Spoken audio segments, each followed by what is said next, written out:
coming to you outside of Home Goods. I got a fantastic good for you for your nighttime workout. If you're somebody that doesn't want to take caffeine and be up for 490,000 hours before bed and is worried about that, taking a typical pre-workout, I wouldn't even recommend taking Super U right before bed, within a few hours of bed. It has sustained release energy. It's meant to give you energy, focus, mental clarity all day. Point is, not about Super U. It's about what can you take at night for that workout. I had a great shoulder workout before, and I took two things. Did I take creatine? Creatine has a relatively long half-life when it comes to nighttime workouts, something around 3 hours. Could be in your system for, say, 6 hours before you really come down.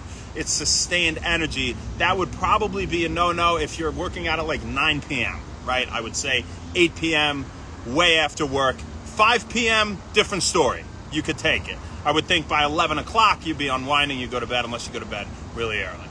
But two great ones. One, BCAAs, branched chain amino acids. We want those to fuel our muscles anyway, to promote muscle growth, support muscle protein synthesis. The branched chain amino acids are leucine, isoleucine, and valine. What's up, you guys? Thanks for hopping on. Meg, how you doing? Hope you're feeling great.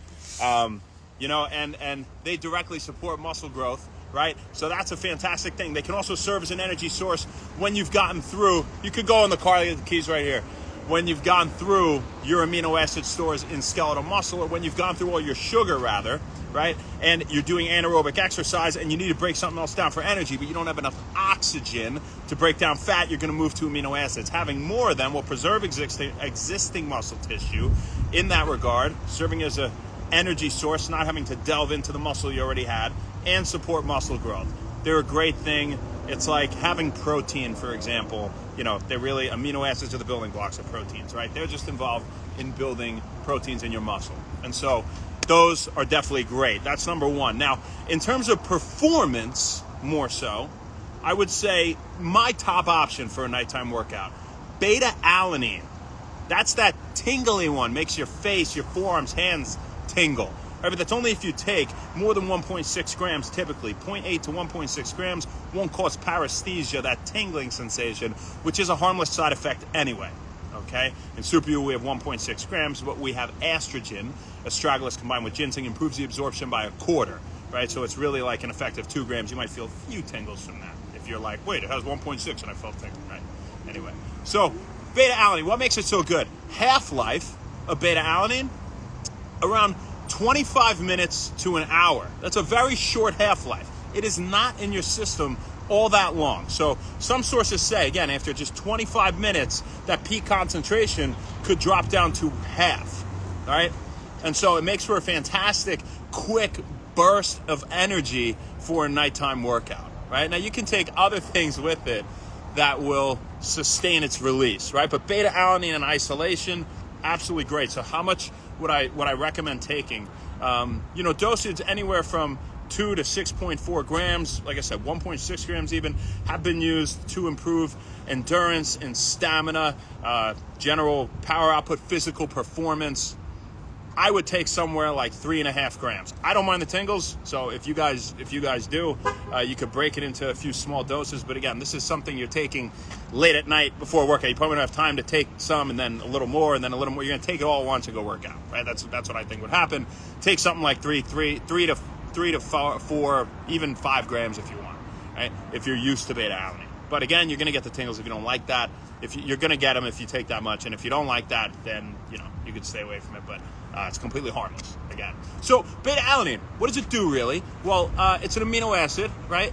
In the beta form, beta amino propionic acid. So it's propionic acid with an amino group in the 3' position, right? If you guys are chemistry people. And it's something that reduces acidity in muscles. It's something that promotes the production of brain-derived neurotrophic factor. That's brain fertilizer, right? You produce more neurons, brain cells, make new connections and pathways. That's a fantastic thing. And it's got neuroprotective properties. It can improve memory and learning ability and has anti-aging properties. So what are all these things that are beneficial with beta-alanine really do to it? It can help to recover from mild traumatic brain injury. That's right, they induced MTBI, mild traumatic brain injury, in mice with a low pressure blast wave. and they gave him beta-alanine or a placebo, or they gave him nothing. The point is the beta-alanine reduced MTBI-like behavior after a few weeks or months, right? And so that was pretty cool.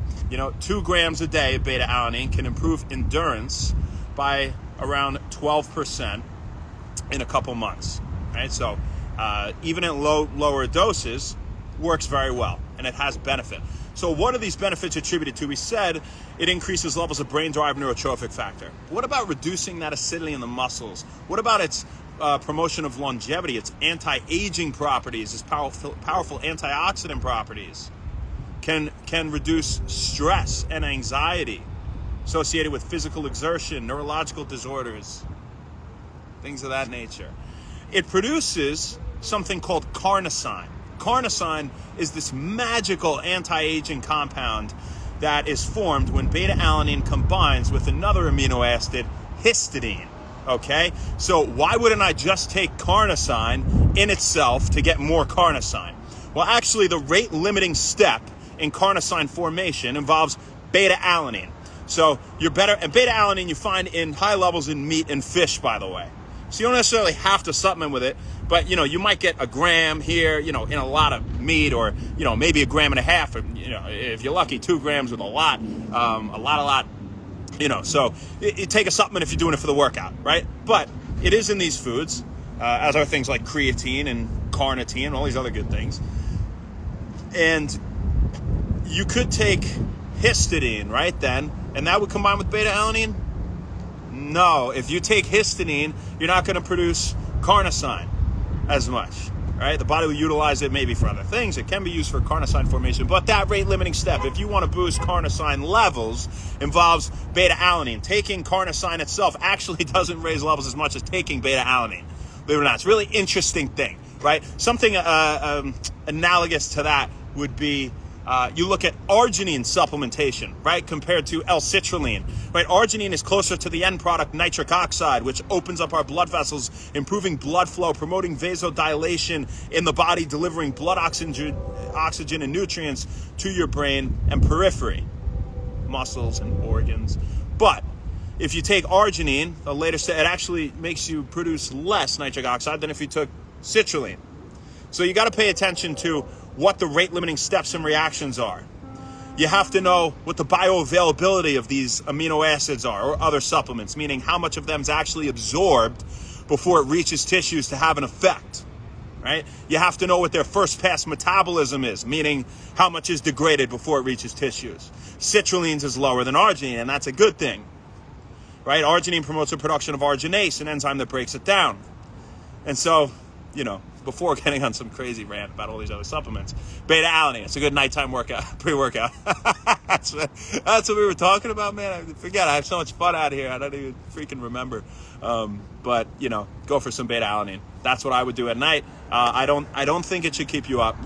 If you took it really late, if you went at like 11 o'clock or midnight, I mean, like we said, it has anywhere from 25-minute to an hour half-life, right? So you do the math. If you wanted to go to bed right after, that's, and it could affect everyone differently. So some of you might feel beta-alanine for 3 hours, right? But the point is, you're looking for something here that you won't feel for 8 hours or 7 hours, and so on. So, hope it was useful. Who's on here? Joey, what's up, stud? I love you, man, and I miss you. Joey Morneau, absolute beast. Josh, what's up? Josh BN, Josh. Nelson, how you doing? Physique.